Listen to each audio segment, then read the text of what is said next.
Um, so yes, officially welcome everyone to the thing you actually did sign up for, and I'm looking forward to being with all of you over the next hour. I wanted to give you a moment of origin about this particular session.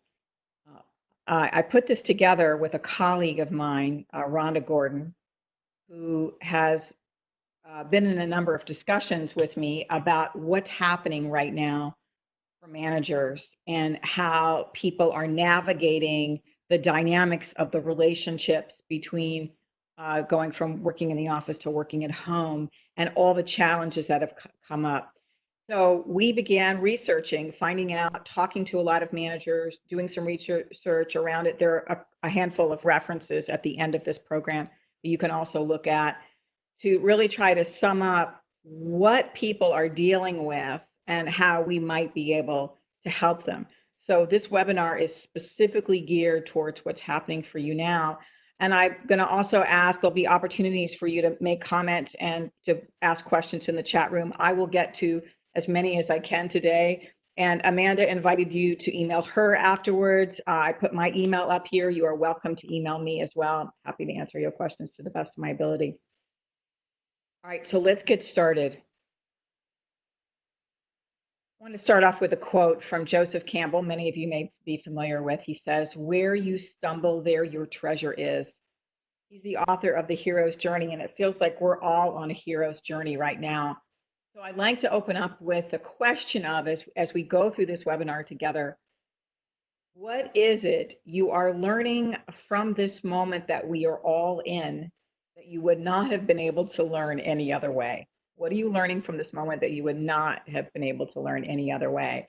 And to me, this is where your treasure is. So let's see if we can mine that treasure a little bit more together this morning and see what's on the other side for you. So here's what we're going to talk about.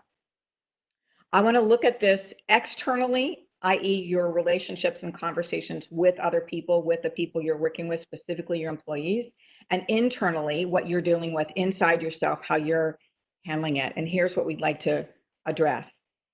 Rhonda and I defined 3 challenges that are happening right now. And obviously, there are many more than that. What we really boiled it down to 3, and we want to give you 3 solutions to these 3 challenges.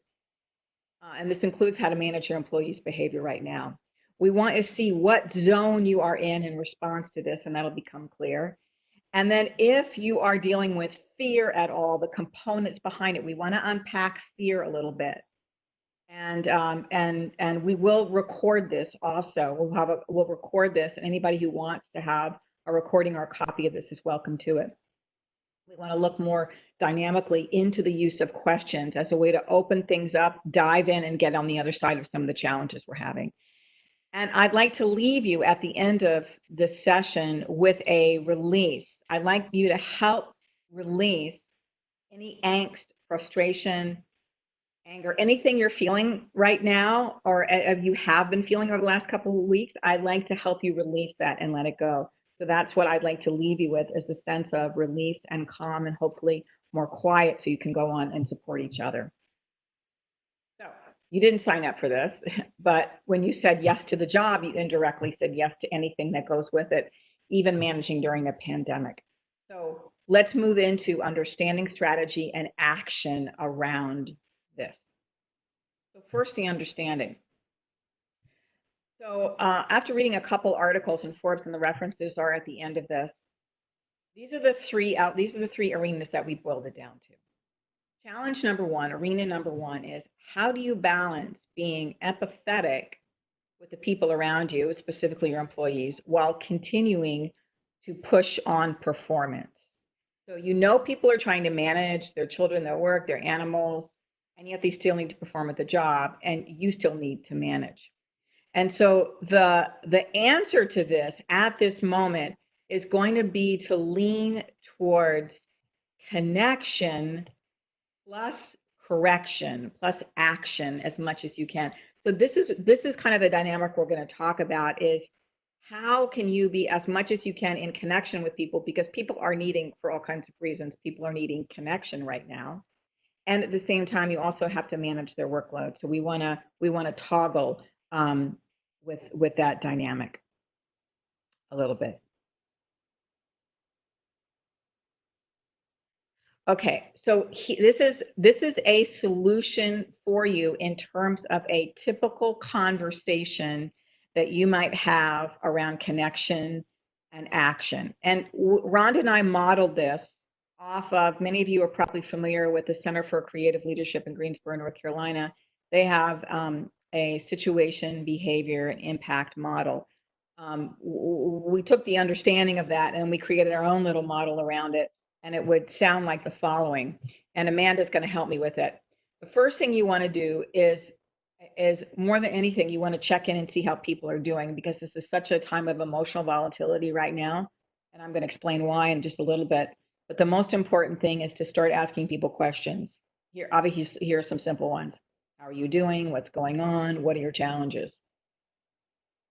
Then if people are not focusing or they're not behaving in the same way they may have in the past, you have to really let them know of their value, but at the same time, the impact that either their lack of presence, their lack of focus, whatever it is that's missing, is having on you or having on the team. So here's my example. You've got so much good data on this project, and we really need your critical input. So, I've noticed that you've been late to meetings this week, and it's impairing the team's ability to move it forward. And then the thoughts on that. And then the third thing would be an action step. So asking them a question: what can you do? What can I do? How can I support you in committing to being on the meeting sometimes, because it's really important in this moment. So Amanda, can I ask you to come on right now? Sure. And let's just go through this in real time for a minute. So I'm imagining that Amanda is somebody who works with me. She's one of my employees, and she's been really late for meetings this week for whatever reason she might have going on at home. So, Amanda, I just want to check in with you. How are things going? What's going on with you? Yeah, so now that we are transitioned to virtual, there have been some challenges. I've had to completely change my schedule and my routine around. Yeah. And do you feel like you've been able to do that pretty successfully? It took me a couple weeks. I am very routine based, so moving into a different comfort zone, different normal, did take some time, but now I feel like I've got a good hand on it. So, and maybe we can have a conversation separate from this one about that, like ways to support you, and maybe I can get some trainings for you and the team supporting you in all this. I want to talk to you something very specific though, right now, before we talk about some of the other things, and that is, this project that we've been working on. You've been collecting all the data for it, and the data is so fabulous, and I really appreciate how much effort and time you've put into it. When the team has been meeting and come to meetings, I noticed that you've been late, and we really need your input. You're a critical person to the team. We definitely need your input on the team. And I just wanted to get a sense from you on with what might be impairing that. Is it the transition that you just talked about? What's going on with that? Yes, absolutely. Yes, there has been that transition. I never used to have to schedule my meetings or schedule some team meetings with us being in the office and us working so close, you and I. If you needed to talk to me about something, we would be there face to face. Now it's a matter of you sending me an email having to meet in a future time, and I forget and to schedule that. And then, I get those text messages and phone calls from you to, hey, we have a meeting scheduled, and that's why I'm late. So it was a schedule change and not being used to having to calendar my meetings. So what would support you in that? What would support you in getting there as you need to be? Well, I think it's more of something I need to do. I need to get better organized. I did some research on how to utilize my calendar better to set reminders, whether it's daily, hourly, just so I could get better organized.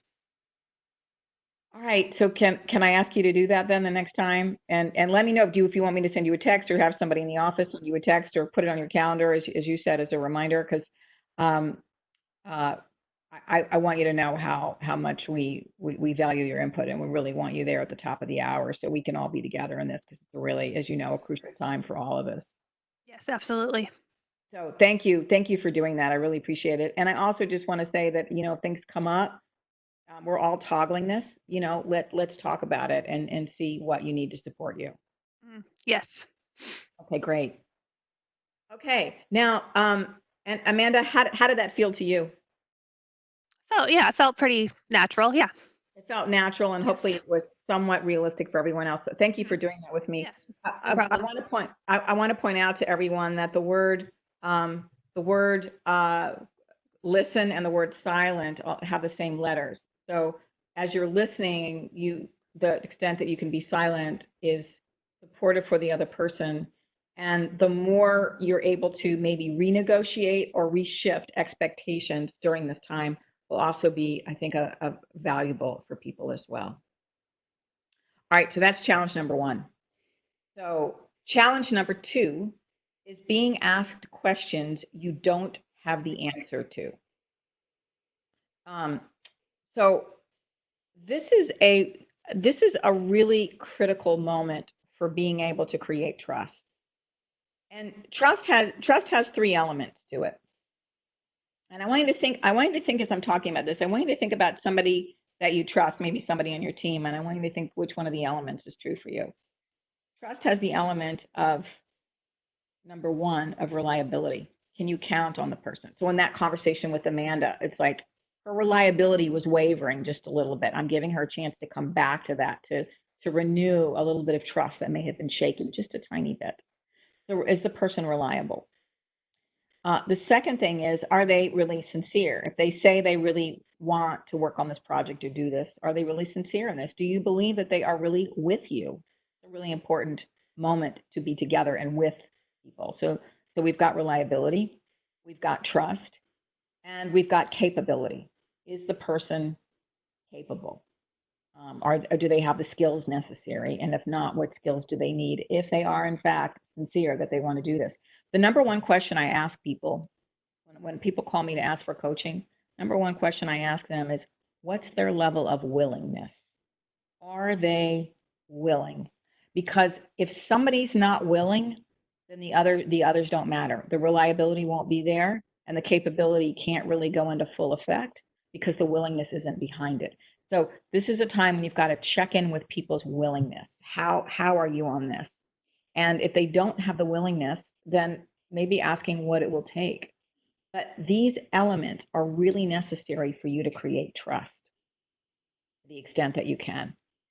The consistency piece goes back to reliability. To the extent that you can, even though things are changing all over the place, to be as consistent as you can be with people. And when you can't be, own it. Okay, I know things are changing. We are all in this together. And I'm asking you to be actually number three, and you need to model it yourself to be as adaptive as possible. That might mean reshifting expectations, having new conversations, but not necessarily holding on to fixed demands, because as we know, things are changing so much. And as you are adaptive, you can ask them to be as well. And so hold the mindset of adaptivity, like we are all in a space of adaptivity right now. And the only thing we know is really the present moment. So if you are fully in the present and you are adaptive in the present, you will be a model for the people that work with and for you. And a quote there from Kenneth Chenault, who's the chairman of American Express. Leadership reputations are made and lost in times of crisis. So this is a moment where you can really deepen your trust with the people around you, or perhaps break it. So use it wisely.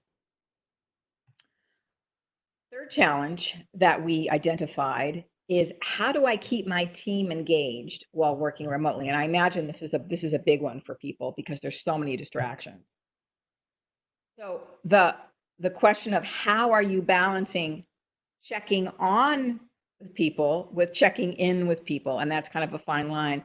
In the office, I want you to think about this, because I'm going to ask you in a minute. I'm going to ask you to put in the chat room how you are doing this, how you are handling this question. How do I keep my team engaged while working remotely? Because I think I'd like to go with the wisdom of the community here and see what kind of best practices you are all doing. But this is a real moment because our distractions are so different right now. So typically, if you're in the office and somebody's coming in your office or texting you or IMing you or coming to your room or your cubicle, it's a different kind of distraction because they are all work-oriented distractions.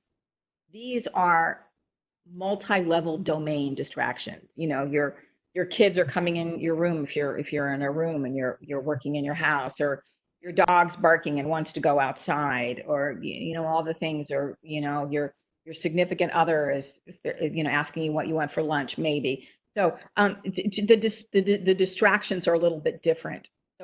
So the checking on and the checking in are going to have a different flavor to them. So I'd like to hear, to the extent that you can, is what you've got, and I see some coming in, so that's great. And while some of your response, though, when you're ready, go ahead and put that in the chat room. And I want you to consider something else while you're doing that. And the considering is how many of you know whether everyone that you work around and work with, how do you know if people are either extroverts or introverts? Okay, pick up the phone and talk to them. Okay, this is good. Scheduled conversations. We've got random calls coming in, instant messaging, constant communication. That's good. Regular staff meetings on the phone, daily calls. Every Friday you have a check-in meeting. Okay, these are all cool. How many of you know, and then if this is good, Tracy, that's good, find out their preferred way of communicating. This is good for the introverts versus the extroverts. The Zoom app for unit meetings, that's a good one for people. The Zoom app, Scott says the Zoom app works better for team meetings. Team building exercises, that's a good one. Multiple calls. The regular team meetings, that email ping on topics. Check-in calls, you've got regular Skypes. Okay, so look, you guys are on this already. Just one other thing. Do you know the Hangout chats? Do you know if your people are extroverts or introverts? It's important. If you don't, a lot of people can take it online if they haven't already done that. But it's really important to know whether people are getting as much interaction as they need, or you want to dance with that a little bit to make sure that people are getting what they need. All my folks are type A's, extroverts. Veronica, it's not assessor team, something to think about. Yeah, exercises. I would have a conversation. I would recommend that you have a conversation about how much extroversion your team is wanting and how much introversion. Good. People know. Yeah, that's good. To find out how much interaction they're wanting, because every person needs to have that sweet balance. If you've got, I was talking to somebody yesterday who's got a sales team, and their sales teams are all, they're wanting a lot more. They're tapping their fingers. They want a lot more interaction. So it's a really important distinction to keep people engaged. So it looks like you all are doing a really good job of that. Okay.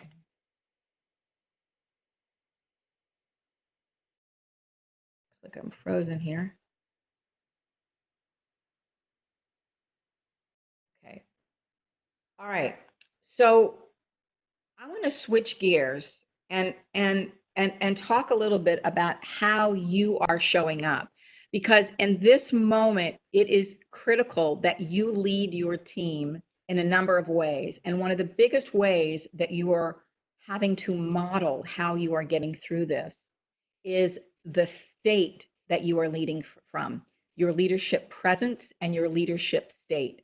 So I want to shift gears from talking about the external orientation that you've had about them, and hopefully that's given you a couple of ideas for the kinds of conversations you can have. And I want to now shift it back to you as a leader, as a manager, as a supervisor, for how you're going to show up and how you want to show up to be able to model the kind of direction you want from them. So we're going to do a little poll here, and this is Amanda's first time doing a poll, so we'll see. If it doesn't work out, we'll put it in the chat room. But this is what I'd like to ask you.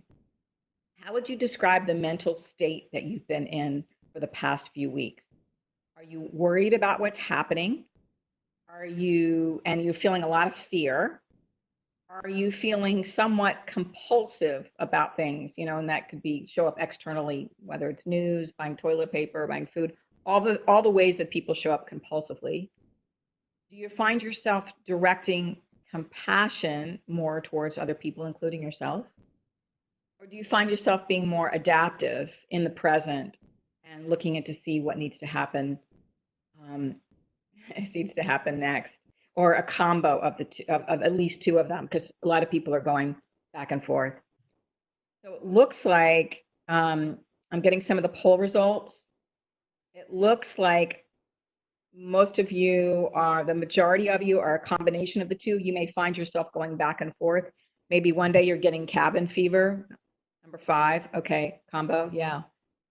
Some of you might be getting cabin fever some days, and other days you're just incredibly irritable. Someone said Monday is a really irritable day. So it looks like it's mostly a combination of the two that you're going back and forth. So I'm going to go ahead and close the poll on that. Okay, thank you. Thank you for answering with that. All right, so here's a graph. I want you to look at this and see where you fit into this. In terms of the question you just answered, where do you see yourself as you kind of go through your day? Are you mostly in the fear zone? And these are some examples that I use. I grab food, toilet paper, and medications that I don't need. I complain. I forward all messages I receive. I get mad easily. I spread emotions related to fear and anger. And by the way, I just want you to know, there is no judgment here. This is just what you're doing. And the more you become aware of it, the more you can get over it. As I said in my first book, Since Strangling Isn't an Option, awareness is 95% of the cure. When you become aware of these, you begin to have more awareness over it. And just, learning zone, good. I start to give up. So that's the fear zone. The learning zone is I stop compulsively consuming what hurts me, from food to news. I identify my emotions. I become aware of the situation and think how to act. I evaluate information. And then you may toggle, like Carolyn, you may go back and forth between the fear and the learning. I evaluate information. I recognize that we're all doing our best. Or the growth zone is how am I making the most of this? How am I living in the present? How am I learning from this? Remember that question I asked you in the beginning? What are you learning from this that you could not have learned any other way? Being empathetic, adaptive leadership, keeping a happy and emotional state. And the other thing is that you will notice that when other people are in the fear zone, you may be pulled into that with them temporarily as well. So you may toggle back and forth even between the fear and the growth zone at this time. And everybody can have a copy of this, so you can have a copy of this chart and these slides later if you want to look at this with your team and have the team look at where are they and do an evaluation. It's a good way to talk about what's present without blaming anybody or anybody having to reveal too much. It's just like, this is just what's happening. So, and it may shift as we're in this moment more and more, it may shift as well. So a couple things about your mind. I want to tell you a little bit about how your mind works. And some of you, if you've done emotional intelligence work, you're probably already familiar with it. At the core, and some of you I'm sure have heard of the amygdala. The amygdala is contained within the limbic system, and that's like very much in the center of our brain. And the center of our brain, where the limbic system is, and the amygdala is the primal area, and it evolved to protect us from danger. It governs involuntary and automatic functions like heart rate, breathing, emotions, and anxiety. So when you have an anxiety attack, or when you have what Daniel Goleman in his book Emotional Intelligence calls an amygdala hijack, this is the place inside. Now, what I've discovered recently is that some people actually have naturally larger limbic systems, larger amygdalas within the limbic system, more than others. Has anybody, did anybody see the book, the movie, the National Geographic movie about, what's it called? Climbing. the guy who climbed in Yellowstone, guy who, somebody in the chat will remember it for me. He climbed, yeah, you know what I'm talking about? That movie where he climbs. Oh, I know. It's called Free Solo. Free Solo. If you haven't seen that movie, it's a fantastic movie about the nature of fear and about his fears. So if you haven't seen it, he climbs El Capitan, which is in Yellowstone Park. It's like the largest, one of the largest cliffs, mountains anywhere in any of the national parks. People have tried to climb it before, free. That's i.e. no ropes, and they've died. And he did this, and he did it and survived, which is like an amazing feat for a human being to do. That he didn't fall to his death. Oh, Yosemite. Thank you, Karen. Yosemite, not Yellowstone. So anyway, there's a scene in the movie where they actually look inside his brain with some scans, and he has a, relatively speaking, big amygdala. And as a result of that, he's kind of internally protected because the size of his amygdala is very different than most people's. And so there may be, I haven't seen studies on this, but there may be a correlation between the size of your amygdala and how often or how frequently you go into fear, or how much you have anxiety attacks or panic attacks, or feel fear a lot. Now, here's the good news about this. No matter how much you find yourself in fear, we have another mechanism inside of our head that can offset that within the brain, and that's right here on the left. It's specifically in the left side. It's the prefrontal cortex. It's responsible for executive functioning, abstract reasoning, analysis, creative thinking, and decision making, planning, and willpower. And you know the thing that develops this, the prefrontal cortex, to offset the limbic system and the amygdala hijack? Mindfulness. This is why mindfulness, and there's more and more studies coming out about the effectiveness of mindfulness, but essentially what mindfulness does, as well as meditation, if you're a meditator, it actually evens out the limbic system activity in the brain. So the more you access and activate the prefrontal cortex, the more the limbic system balances out. This is why mindfulness is so important. It's not just a good thing to do. And Ralph was recommending a really good book on that. It's not just a good thing to do, it's a critical thing to do when you are in fear. So you can shift yourself from that limbic system to the creative problem-solving mode by redirecting the fear, augmenting the prefrontal cortex, and doing mindfulness. And we're going to actually do an exercise around this in just a little bit for you to hopefully have an experience of this, especially when your fear is high. But what keeps us in fear? Let's look at what keeps us in fear first. Why do we go into fear? So there are three basic reasons why we go into fear. And just as a reference on this, I did not put this in the reference section, but I'm just going to tell you guys this right now. Where we go into fear is from, there's a man named Lester Levinson, and he created a technique called the release technique, which I'm going to base the technique on that we're going to do in just a few minutes here. Lester Levinson found out when he was 42 years old that he was having a heart attack, and he went to the hospital. He lived in New York City, and he goes to the hospital, and they tell him at the hospital that his heart is very damaged. He's a young engineer. He's in his early 40s, and he's unfortunately going to die. And there's nothing that they can do for him. This was in the early 1960s, and they didn't have any medications or any heart transplants weren't happening there. He couldn't have a stent. All the technology that we have now is not available to him. And so the doctors said, I'm sorry, there's nothing else we can do. You just go home and get your affairs in order. Well, he's like, I'm 42 years old. I'm not ready to die. What can I observe? And they started with that question, was what can I observe about myself that will help shift? Because every time he thought about possibly having a heart attack, his blood pressure went up, and obviously that increased the upset within him. So he went home and he started what we would call today mindfulness, getting quiet, going into meditation. And here's what he noticed. began to really notice the nature of his thoughts. And he noticed that his thoughts had three major categories.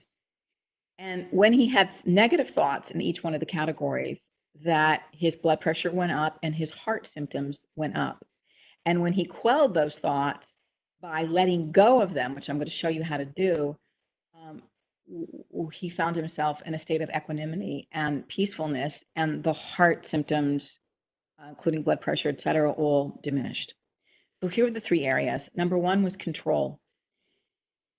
We all, as human beings, we all have a desire for control, wanting to fix what's happening, wanting to have things your way, wanting things to be the way that we want them to. That's a normal desire as a human being. But when we let go of that desire, because like right now, as an example, if you're trying to have control over this virus, you'll completely waste your energy. None of us have control over this. And so letting go of control over all of this that's happening keeps you more fully engaged in the present and ultimately more relaxed. So he looked at the control in his life. That was thing one. Thing number two was security and safety. We all want to have certainty. We want to know. Security is knowing what's going to happen, when is it going to happen. But it takes different forms. When you have enough money, you feel like you have certainty to live, you have security to live. When you have a job and you have material things, when you have non-material things, that people in your life that you love, that also gives you a sense of security. And for each of us, it may be a different thing that we value and focus on. So Lester let go of his needs for security. And he really let go. I think he actually quit his job and was able to let go of even the job that he had. And then the third thing is connection. And connection is that all of us, I think, are craving. It's the desire to be heard. It's the desire possibly for approval. It's the desire to be appreciated, to be longing to contribute. There's a lot of generosity happening right now. And that is definitely about people connecting with each other. Generosity is a way of connection, feeling acknowledged for what we do and supported. Everybody wants to feel that they're a part of something and they're contributed. So this is why everybody is saying, you are not alone, because we all have this need at this time as we go through this collectively to be together and to be connected. So when you think about each one of these, and this is what Lester did, he actually spent a couple months letting go of his need for control and his need for security and safety and his need for that approval or connection that we inherently want as adults. Now, it is a very difficult thing to do, but somehow he was able to do it with the focus on that. When he went back to his doctor, he waited 3 months. He went back for a checkup. And all the symptoms, the signals, the signs, everything that was going on that had moved him in the direction, all those precursors to having a heart attack were diminished. In fact, they ultimately went away. And instead of Lester dying at 42, he ended up living till 78. And so as a result of that, he spread this awareness that he discovered, and people began releasing with him as a result of that, letting go of that which did not serve them. So I'm actually going to take you through a little process right now to have you have an experience of this yourself. So hopefully you can feel whatever is in your body, you can feel that letting go. So here are the steps, and I'm going to ask you, as I tell you the steps, I'm going to ask you to, and I'm going to take you through it right now. I'm hoping you're in a place that you can be relatively quiet, and you are welcome to do this with your eyes open or closed. If you can close your eyes and really focus on what I'm saying, that would, I think, give you even more benefit, but because I'd like you to have the deepest experience of this that you can, that's possible. So this little technique I created based on Lester's technique. I put it in my book. I didn't sign up for this. And it's really essentially a technique that allows you, and you can do it anytime, any place, to let go of an emotion, a feeling that might be getting in your way, that might be actually blocking, clouding your ability to connect or just to even just get something done, because you're seeing through the lens of that emotion that is really not supporting you. So let me take you through each one of the processes and the steps. So the first step is to feel the place in your body, in your being, where you are feeling, whether it's fear. I don't want to put an emotion on you. So You may not be feeling fear. You may be feeling angst. You may be feeling frustration. You may be feeling beauty or peacefulness. I don't want to project any emotion onto you. I just want you to feel what is true for you. Most people will feel the emotion or their fear typically in their chest area. So really, I'm going to ask you to really tune into your body right now. Feel the place in your being where you may be feeling any emotion at all right now. It may be love. It may be peace. It may be sweetness. It may be angst. Whatever that is, find the place in your being, in your physiology, in your body. Find that place and feel where that is. And here is a little trick that I've discovered to opening it up. Whenever we have an emotion, and this is something that I really, if you don't get anything else that I've said in this webinar, I really want you to hear this because this is important for you. This is important for the people you love, and it's important for the people you work with. Emotions need and want to be acknowledged. They need to be and want to be acknowledged in you, and they want and need to be acknowledged in other people. The biggest gift you can give someone is to listen deeply to them and to what they're saying. In this piece of the process, you are in essence listening deeply to your own self. So one of the ways that you can open up whatever that emotion is, whether it's fear, is to actually talk directly to it. And I use the word allow because the ah sound opens it up. When we emphasize the allow, it opens it up to let it flow. So you can say, I allow you to move. And you can just say yes to it. Yes, I feel you. Yes, I'm aware of you. Yes, I allow you to move. Now, it might seem a little silly, but it actually allows, it gives that feeling permission to move, permission to flow. And as you do that, as you imagine yourself releasing it, letting it flow, letting it go by wherever that is and whatever that is, imagine it like flowing through your arms and your legs and actually leaving your body, where you give the emotion to the earth, to the ground. You let it leave you to the extent that you can. And just have that sensation of whatever you have been feeling, that it has served you in whatever way that it needs to serve you, and you are giving it permission to leave. You can even thank it. Thank you for whatever you have done. Emotions are there to protect us, to serve us, to warn us, and to support us. When the emotion has served its purpose, don't need to hold on to it anymore. Now, most of us do. We rehearse the emotion, and in many cases, the emotion flowers, it grows.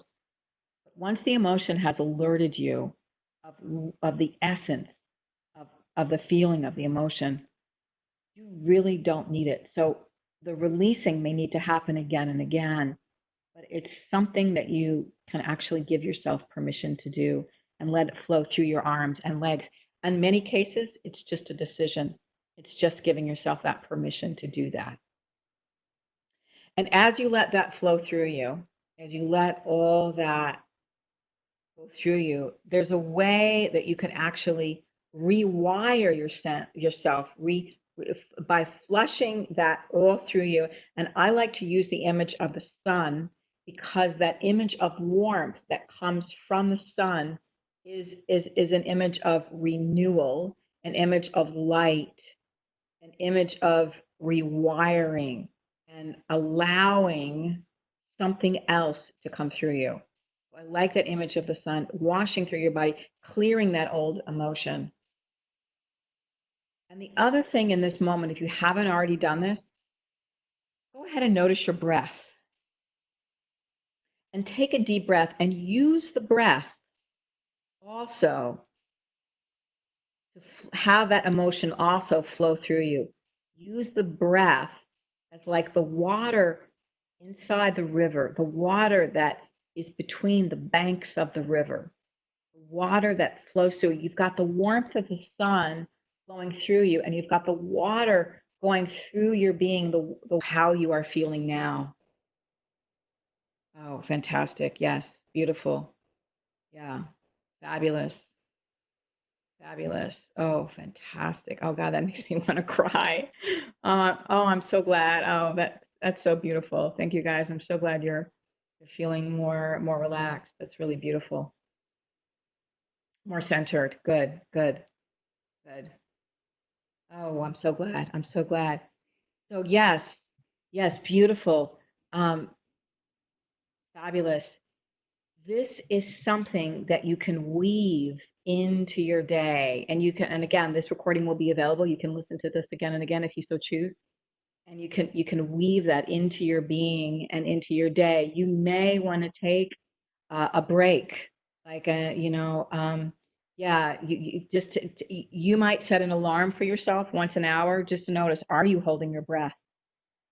Do you need to let go of the morning? You need to let go of, a lot of times we go and we do our day, and there's, other than lunch, in most cases, some people don't even get lunch, there's not much of an interruption. So just doing this, especially now that you're at home and you've got all these different domains coming together, and you need to have that space for yourself. Take that time to come back to your center, see what's true. One of the other things I wanted to give you guys in terms of a strategy, especially now that you're in a more centered space, it's much easier to ask yourself questions when you're in a more relaxed, centered space. And I'd just like you to reflect on these questions. You're welcome to put them in the chat if you'd like to. There's no need to, because I'd like you to feel into the relaxed space that you're in right now.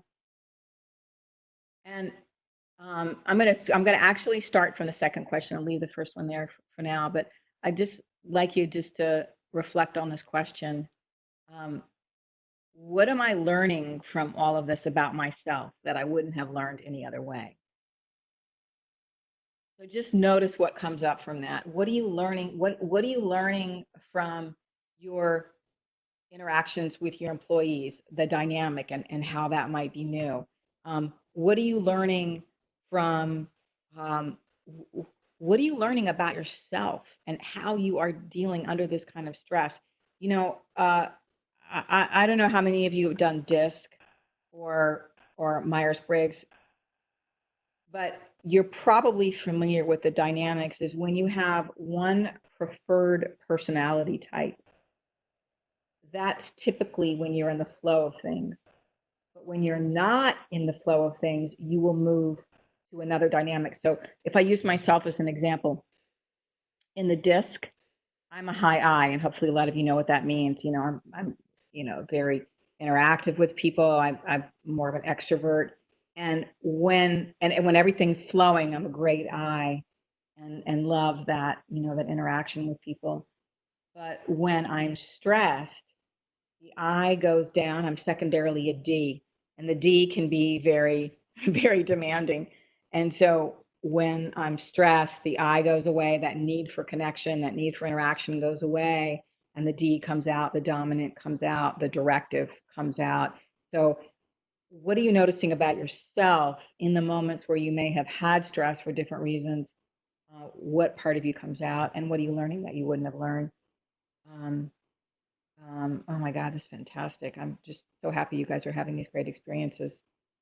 So what are you learning about yourself? And here's another question I'd like you to reflect into right now is, what are you appreciating at a deeper level right now? Are you appreciating your family? I know for myself, I am feeling tremendous gratitude for so many things in my life that I would not have maybe reflected on as deeply. Very simple things, very simple things. I'm actually very grateful for food. I'm very grateful for shelter. Not everybody has it in this moment. I was talking with a colleague the other day, creating new boundaries. And one of the things she told me that she was appreciating is simplicity. There are fewer choices right now. And that's what a beautiful thing that is, to actually have more simplicity and less choice in our life. And the family, yes.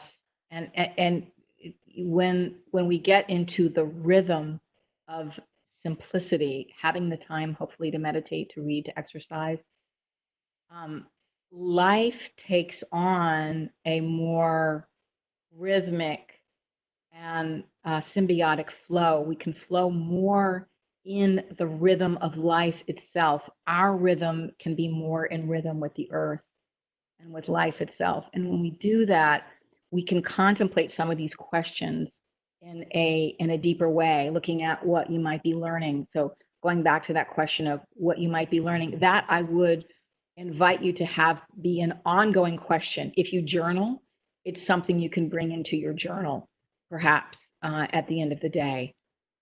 Getting comfortable with uncertainty. That's a skill, to be able to get more comfortable with uncertainty. And there are probably things that you've had to let go of. Maybe you had things on your schedule that you had to let go of. A trip, something else you were going to do that you can't do right now. Maybe there were other meetings, or you had Easter or Passover gatherings you could not be in person.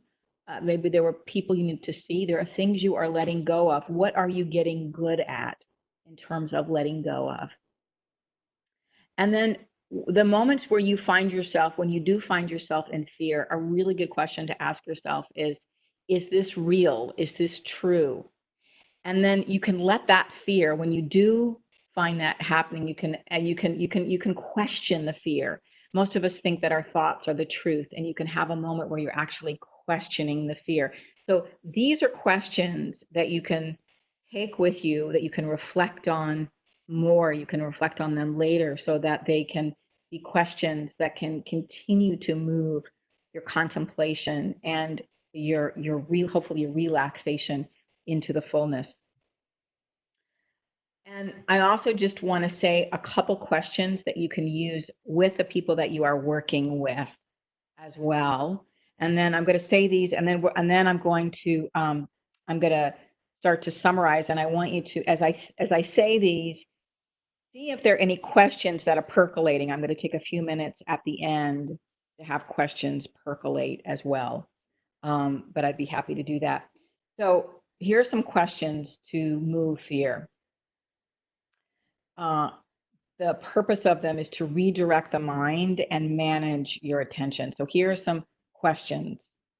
And this is back to the connection piece that we talked about earlier, helping people to connect and help move them out of that fear mode.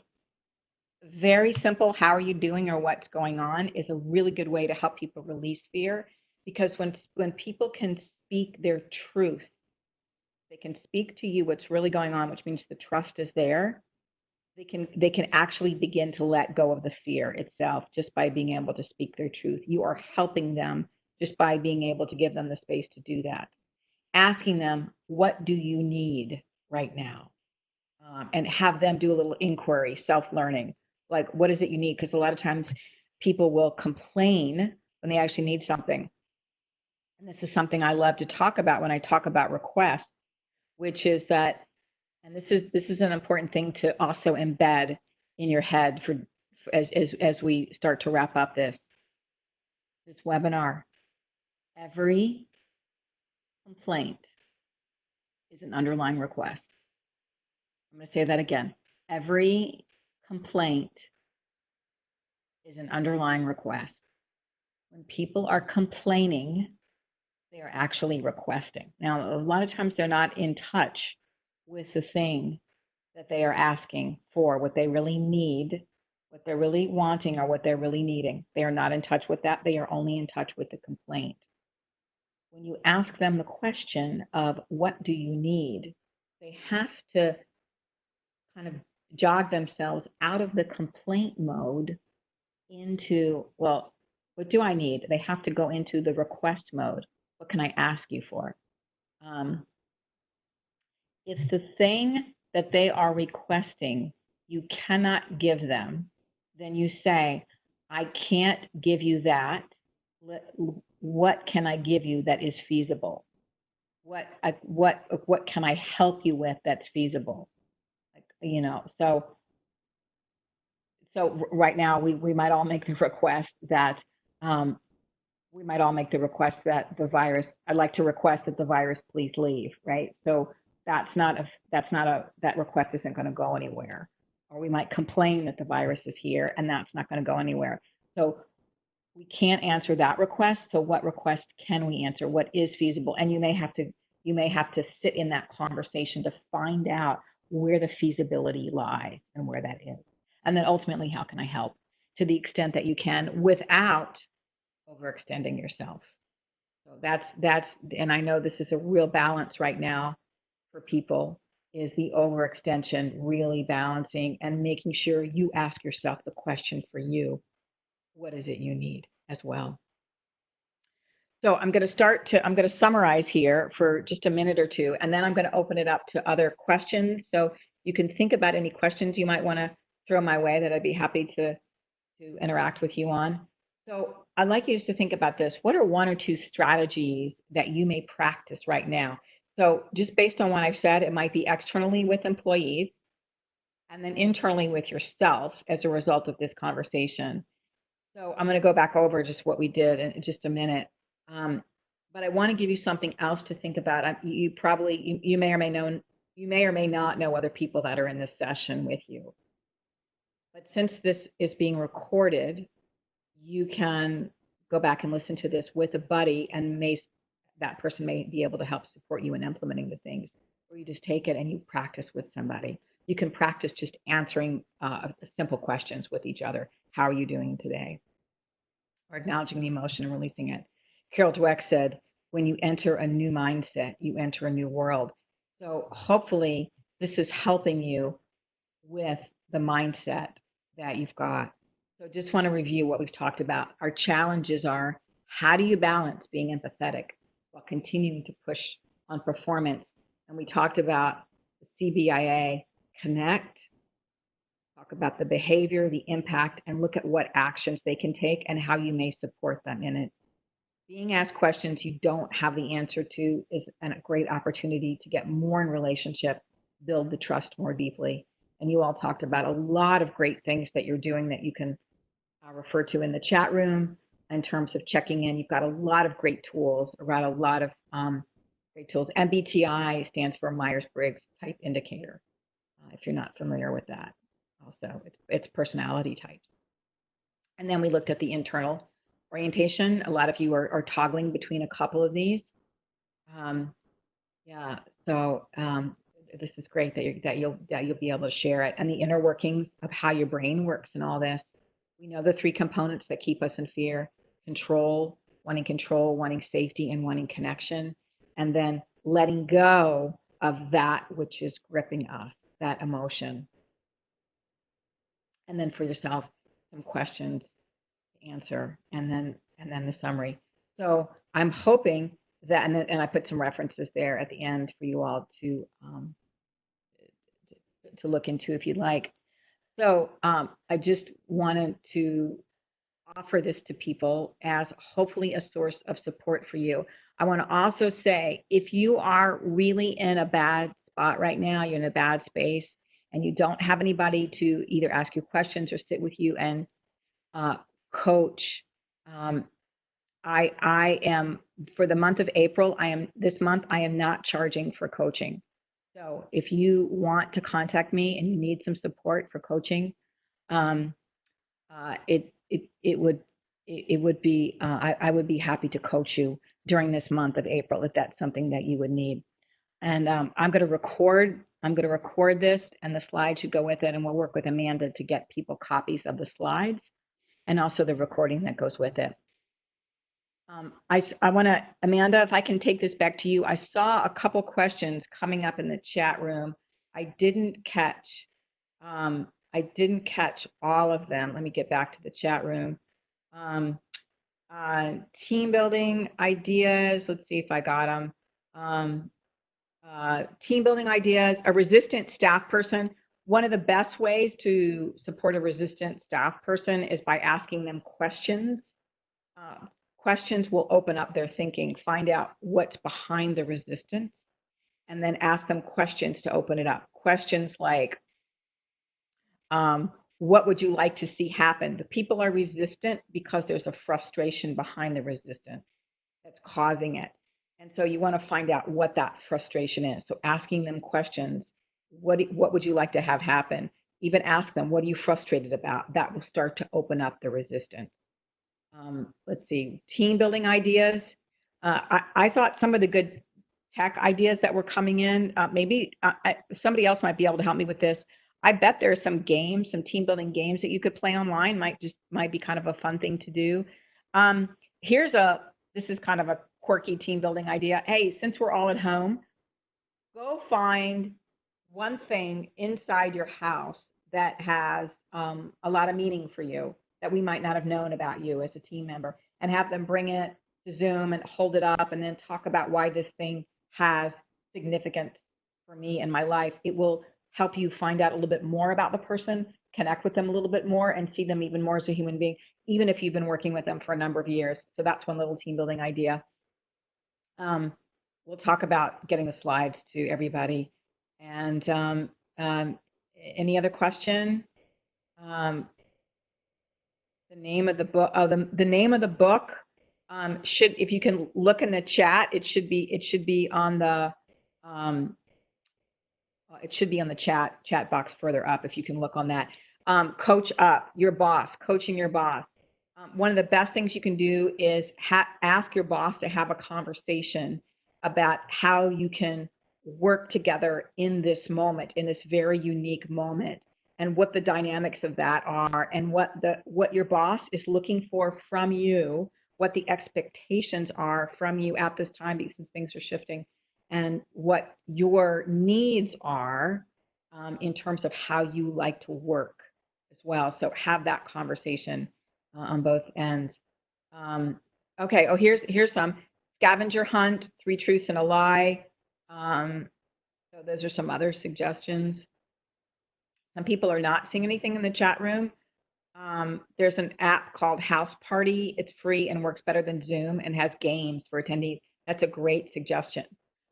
If you can't see in the chat, Amanda, I'm going to refer back to you on this. Is there something that you can do? I'm going to turn this. I'm going to go ahead and close. I'm going to thank you all. My contact information is on the front page. If you want to connect back with me, my email, you can text me. My email's there. Website, you can text me, and you can also send me an email if you have questions or want to connect with me more. And then Amanda, if I can turn it back over to you. Thank you all so much for sending you all blessings and good wishes for fabulous health and getting through this well. And I'm going to do another one next week, by the way, for all levels. I'll bring some of these things in. And Amanda, do you want to come in and just say anything about the slides or anything? Thank you. Yeah, so I'm going to